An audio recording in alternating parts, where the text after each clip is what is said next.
बस्ती में नहीं। हम लोगों की सोच इनकी सोच से मिलती है तब हम इसे दे रहे हैं, अन्यथा नहीं। इनके कदम के साथ मिलाने का हम प्रयास कर रहे हैं कि आपने जो आवाज उठाई, लक्ष्मी जी ने जो आवाज उठाई, वास्तविक तौर से वो राष्ट्रीय क्षितिज लायक आवाज थी, उठनी चाहिए। कितना बढ़िया मुद्दा आपने दिया। आपने दिया कि आज चर्चा किस विषय पे करानी है। आप लोग बुद्धिजीवी वर्ग से आते हैं, दूसरे नौजवान वर्ग से आते हैं, जिसका नेतृत्व आपके पीछे है, पीछे हम लोग आए हैं, वह एक वास्तविक तौर से किसी विषयों के चिंतन करने वाला व्यक्तित्व है, उसके पीछे हम लोग आए हैं। तो हम लोग स्पष्ट तौर से कह सकते हैं कि हम लोग एक बुद्धिजीवी वर्ग से बिलोंग करते हैं। जब आपके पास चिंतन होगा, जब चिंतन होगा तभी क्रियान्वयन होगा, तभी कोई परिणाम निकलेगा, अन्यथा नहीं निकलेगा। इस नाते हम इनको धन्यवाद देना चाहते हैं इस हाल में कि लोग विषय रखे जाए और विषयों में लोगों के मत दिए जाए, लोगों से उनकी बातें ली जाए और फिर हम आगे क्रियान्वयन करें। नमस्कार, मैं अमरमणि मिश्रा। आप लोग देख रहे हैं रिपब्लिक न्यूज टीवी और विधान केसरी, दोनों एक ही साथ। अभी हम आए हुए हैं, ये प्रेस क्लब है और प्रेस क्लब में आज आप देख सकते हैं बोर्ड, मेधा जन जागरूकता अभियान शुरू हो रहा है। और इस अभियान की शुरुआत बहुत पहले लक्ष्मीकांत शुक्ला जी कर चुके हैं और खास करके उन युवाओं के लिए, उन बच्चों के लिए, उन गरीबों के लिए कि उनको उनका हक मिल सके। जिस तरीके से अभी प्राइवेट स्कूलों में मनमानी चल रही है, उस सारी व्यवस्थाओं को लेके आज यहाँ पे जिस तरीके से लोगों को बुलाया गया है, उसमें जो राष्ट्रीय प्रवक्ता महोदय है वो कुछ बताना चाहेंगे। दीनदयाल जी, उनसे बात करवाना चाहेंगे आप लोगों को। दीनदयाल त्रिपाठी जी, पूरा आज का जो ये दिख रहा है, जो सारे लोग इकट्ठे हुए हैं इसमें इतनी संख्या में, पूरा मैटर क्या है? मैटर ये है कि मेधा संस्थापक लक्ष्मीकांत शुक्ला जी पूर्व IAS ने उत्तर प्रदेश सरकार से दसमोत्तर कक्षाओं में शुल्क प्रतिपूर्ति एवं छात्रवृत्ति की सुविधा बहाल करने के लिए सुप्रीम कोर्ट तक लड़ करके विजय हासिल करके हाथ दिला दिया और जो वंचित हैं उनके लिए वो आम है, उसके लिए संघर्ष किया गया। दूसरी बिंदु यह है कि प्राइवेट कॉलेजों में अगर बच्चा कक्षा 1 से शुरू करता है इंटरमीडिएट तक या डिग्री कॉलेज किसी भी जगह, जिन परिस्थितियों से गुजर रहा है, अगर जिसका बच्चा विद्यालय में पढ़ रहा है उससे आप सवाल करेंगे, हर साल फीस ली जाती है, एडमिशन फीस, कापी किताब की जो स्थिति है वह जो किताब इशू करेंगे दूसरे स्टोर पर नहीं मिलेगा, जो ड्रेस बनाएंगे दूसरे स्कूल पर नहीं, दूसरे दुकान पर नहीं मिलेगा। मतलब जो सारे स्कूल हैं ये जो प्राइवेट वाले ये शोषण कर रहे हैं। वो single school, by the way 3 लोगों का स्कूल है, 3 लोगों मान लीजिए जाए कि 3 लोगों का स्कूल अलग अलग है, किसी अलग अलग नाम से 3 संस्थाएं चल रही हैं, तो क्या हर एक संस्था का अलग अलग होता है या इन लोगों का हर संस्था का अलग? हर संस्था का अलग अलग पैटर्न है। और दूसरी सबसे बड़ी चीज़ इसमें यह है जी कि हम सरकार से जांच की बात कर रहे हैं कि सरकार इसकी जांच करे, क्योंकि हर साल की NCERT तय करती पुस्तक, ये पुस्तक बदल देते हैं, पुस्तक से बदलते हैं प्रकाशक से लेकर 5 तक। NCERT की जो आप किताबें बता रहे हैं ये तो स्कूलों तक नहीं पहुंच रही हैं। तो पहुंच रहे हैं, हम प्राइवेट का सरकारी स्कूल की जो स्थिति है, नहीं प्राइवेट की ही बात कर रहे हैं आपसे। ये NCERT की भी किताबें नहीं पहुंच रही हैं, किसी अदरवाइज की किताबें वहाँ पहुंच रही हैं जो मूल्य में ज़्यादा हैं। मैं इसी के लिए संघर्ष करने की तैयारी कर रहा हूँ जी, जनता के बीच में इसी के लिए जा रहा हूँ। अगर वो पहुँचती, वो सस्ती किताबें मिलती, सस्ती शिक्षा होती तो हमें बोलने की क्या ज़रूरत थी जी, हमको बोलने की ज़रूरत क्या पड़ती। तो लगता है कि ये जो आपका अभियान है और काफ़ी दिनों से, जैसा कि आप बोलते भी रहते हैं, आते भी रहते हैं न्यूज़ में, क्या लगता है ये व्यवस्था में कुछ सुधार कर पाएगी बीजेपी? मैं किसी दल की बात नहीं करता हूँ, यह व्यवस्था परिवर्तन की बात है। व्यवस्था परिवर्तन कौन करेगा? जिस जो सत्ता में है। व्यवस्था परिवर्तन सत्ता में नहीं लोग करते हैं, जनता करती है। अच्छा, हमेशा जनता ने, क्योंकि जितने भी चाहे जिस पार्टी के नेता हों, बड़े बड़े नेताओं के स्कूल कॉलेज हैं, जैसे आज बीजेपी है उसके अधिकांश नेताओं के स्कूल है, सपा किया जाए उसके अधिकांश नेताओं के उस स्कूल है, बसपा आ जाएगी बसपा के नेताओं के स्कूल है। व्यवस्था परिवर्तन के लिए जनता की जरूरत होती है। तो सरकार चेंज करवाना चाह रहे हैं। मैंने व्यवस्था की बात भाई सरकार जनता चेंज करती है, सरकार जनता व्यवस्था बनाती है, अपना क्या चाह रहे हैं? आप उलट वो बात कर रहे हैं। मैंने ये कहा जनता व्यवस्था परिवर्तन के लिए जब खड़ी हो जाती है तो बड़े बड़े राजनीतिक दलों की जो सत्ता में होते हैं उन्हें नतमस्तक होना पड़ता है। उनके लिए नहीं, हम ये नहीं कहें सत्ता किसकी आए किसकी जाए, जिसकी भी सरकार आए, यह आज से शुरू नहीं है। ये बीजेपी की सरकार आई तब नहीं, सपा की सरकार थी तब भी ये व्यवस्था थी, बसपा की सरकार थी तब भी ये व्यवस्था थी। मतलब सरकारें आती नहीं जाती नहीं लेकिन व्यवस्था वहीं का वहीं है। आप पता करिएगा कि पूरे उत्तर प्रदेश में सबसे अधिक कॉलेज किसका है? बसपा के नेता का है। 100 कॉलेज है, 100 कॉलेज है शिव कुमार यादव के, 54 कॉलेज है ब्रिजभूषण सिंह के भाजपा के हैं, जय चौबे के पास 50 कॉलेज हैं। वो सपा में गए थे फिर भाजपा में चले आए। तो सपा बसपा भाजपा चारों ओर से वही है।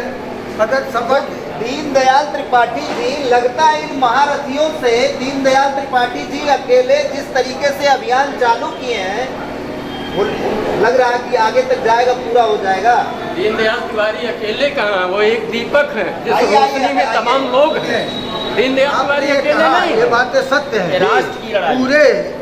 पूरे रात में अंधेरा होता है लेकिन एक दीपक जब जलता है उजाला आ जाता है। मैं दीपक लेकर के चल रहा हूँ, उसमें बाकी जनता तेल डालेगी, उजाला होगा और ये व्यवस्था खत्म होगी। मतलब जनता के ऊपर आपको पूर्ण विश्वास है, पूर्ण विश्वास के साथ खड़ी है। लक्ष्मीकांत शुक्ला ने जानते क्या किया? आज 25% दाखिला प्राइवेट कॉलेजों में किसी उत्तर प्रदेश में किसी कॉलेज या पूरे ऑल इंडिया में नहीं हो रही है। 25% गरीबों के बच्चों के उनका मैनिफेस्टो उठा लीजिए, जिसका प्राइवेट कॉलेज है 25% गरीबों के बच्चों का दाखिला होना चाहिए। आपके जिला बेसिक अधिकारी ये खा ले रहे हैं या कौन खा ले रहा ये मैं नहीं जानता हूँ। इसके खिलाफ लड़ना है।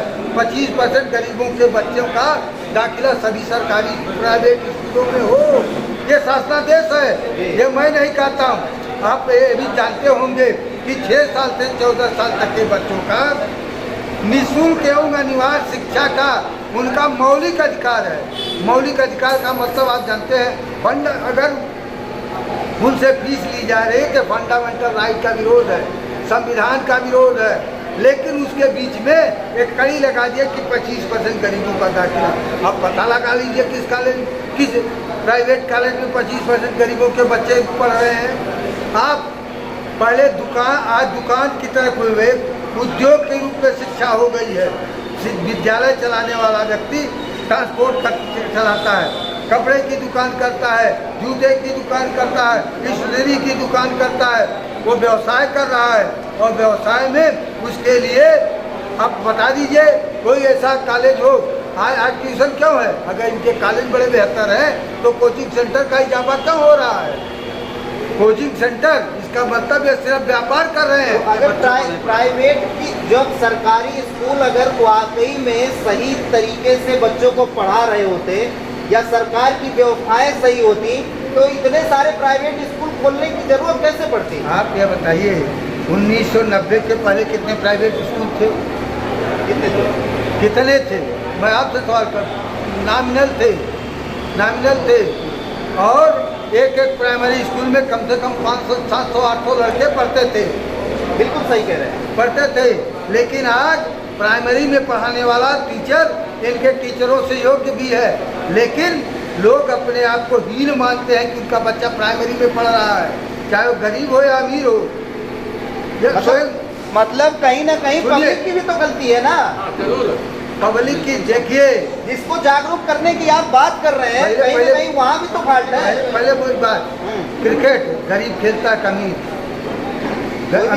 नहीं, जो टीम में सिलेक्शन होता है अमीर, गरीब नहीं। लेकिन जिसको अमीर करता है वो गरीबों में बांट देता है, गरीब उसके दीवाने हो जाते।